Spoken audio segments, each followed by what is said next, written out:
बिस्मिल्लाहिर्रहमानिर्रहीम। अस्सलाम वालेकुम नाज़रीन, आप यूट्यूब चैनल देख रहे हैं। मैं इमरान खान हूँ। पाकिस्तान का जो सबसे बड़ा इदारा माना जाता था पाकिस्तान की मिलिट्री, उसको भी तबाह बर्बाद कर दिया गया। जिस तरीके से आर्मी चीफ की एक्सटेंशन का तरीकाकार बदल दिया गया, जिस तरीके से उन्हें ताहयात इस्तिस्ना दे दिया गया, जिस तरीके से उसको सियासत के अंदर इन्वॉल्व कर दिया गया, और अब तो बड़े फ़ख्र से सीना ठोक कर कहा जाता है कि हाइब्रिड निज़ाम चल रहा है, जर्नैल और सियासतदान मिलकर मुल्क को चला रहे हैं।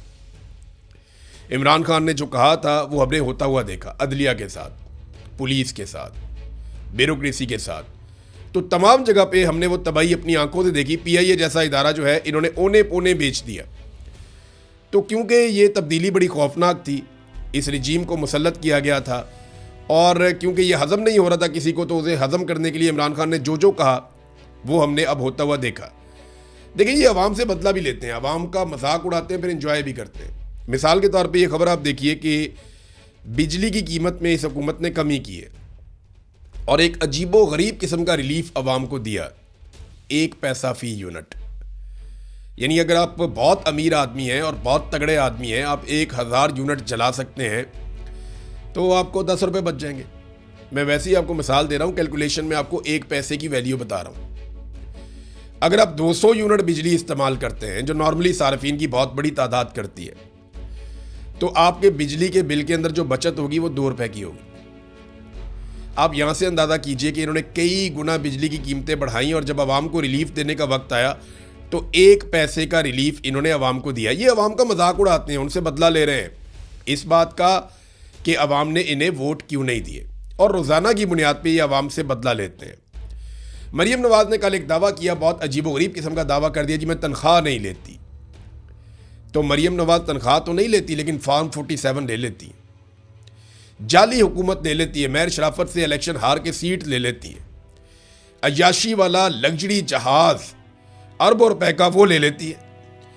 मरीम नवाज हर दिन करोड़ों रुपए का प्रोटोकॉल ले लेती है, गरीबों और मस्कीनों की बद्दुआएं ले लेती है, सरकारी खर्च पर बैरूनी मुल्क जाते हुए अपनी फैमिली, बेटी, दामाद, बेटी की सहेली और नौकरानियां और मेकअप वालियों को भी साथ ले लेती है, बस तनख्वाह नहीं लेती। अपनी काबीना और ब्यूरोक्रेट्स के लिए नई और लग्जरी गाड़ियां ले लेती है, बस तनख्वाह नहीं लेती। सरकारी फंड से अपनी और अपने वालिद की ज़ाती तशहीर के लिए अरबों रुपए के फंड ले लेती है, मगर तनख्वाह नहीं लेती। ये कौम को बेवकूफ़ समझते हैं। भाई ये जाली है हुकूमत, मेरिट की तो आप बात ही नहीं कर सकते। मैं मेरिट पे यकीन रखती हूं, अगर मेरिट पे यकीन रखती तो आज महर शराफत MPA होता। अगर मेरिट पे यकीन रखती तो आज पाकिस्तान तहरीक इंसाफ का वजीर आला पंजाब होता। मेरिट की धज्जियां तो इस बाप बेटी ने मिलकर खुद उड़ाई हैं, और इनके चचा ने 17 सीटों के ऊपर इन्होंने पाकिस्तान में हुकूमत बनाई, और थोड़ी सी सीटें आप बढ़ा लें तो इसके साथ इन्होंने पंजाब में हुकूमत बनाई। इनको बड़ी खौफनाक शिकस्त हुई थी पंजाब के अंदर, इसके बावजूद ज़बरदस्ती इन्होंने मेरिट की खिलाफ वर्जी करते हुए हुकूमत बना ली है। नाज़रीन, ट्रंप ने कल प्रोजेक्ट फ्रीडम के खात्मे का ऐलान किया था। ट्रंप ने कहा था कि पाकिस्तान के साथ बातचीत हुई है और पाकिस्तान ने दरख्वास्त की है कई और मुल्कों के साथ मिलकर, और हमारा और ईरान का कोई मुआहदा होने वाला है, लिहाजा मैं प्रोजेक्ट फ्रीडम को इस वक्त रोक रहा हूँ। तो शहबाज शरीफ साहब तारीफ़ का कोई मौका जाने नहीं देते। यानी शहबाज शरीफ साहब कोई मौका ज़ाया नहीं करते कि जहाँ पे उन्हें तारीफ़ करने का मौका मिले और वो एक लम्हा भी ताख़ीर करें।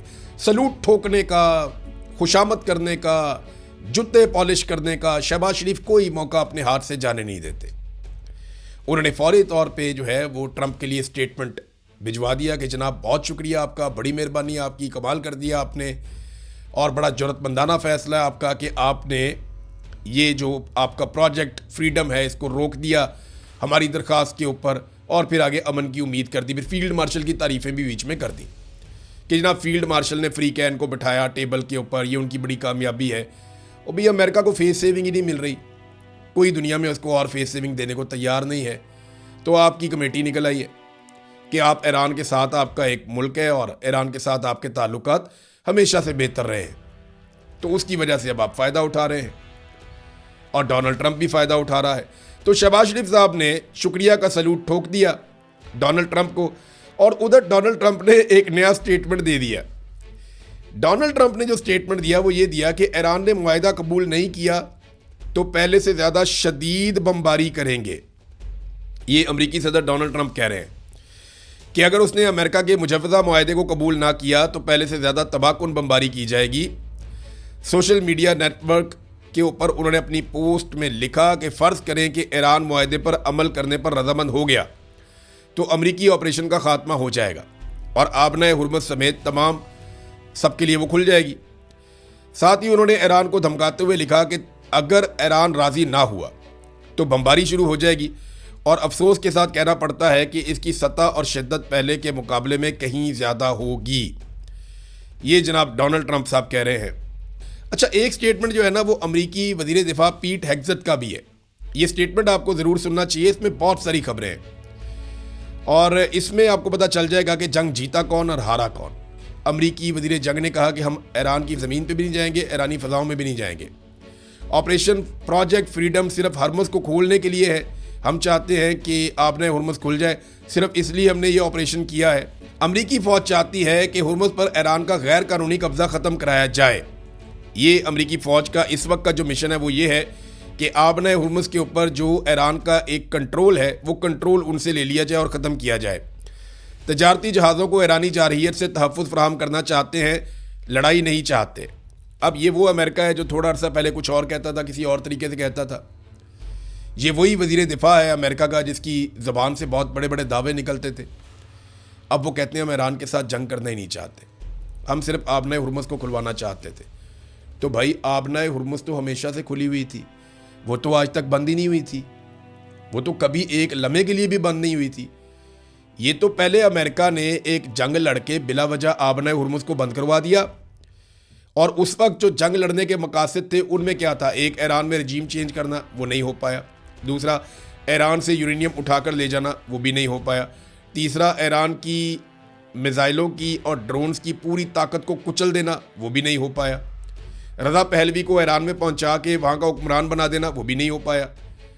तो जितना कुछ ये चाहते थे कि ईरान के साथ किया जाए, उनमें से कोई एक चीज़ भी नहीं हो पाई, बल्कि ईरान पहले से ज़्यादा शिद्दत से खड़ा हो गया, उसे अपनी ताकत का अंदाज़ा भी हो गया। उल्टा ईरान ने आबनाए हुर्मुज़ बंद कर दी।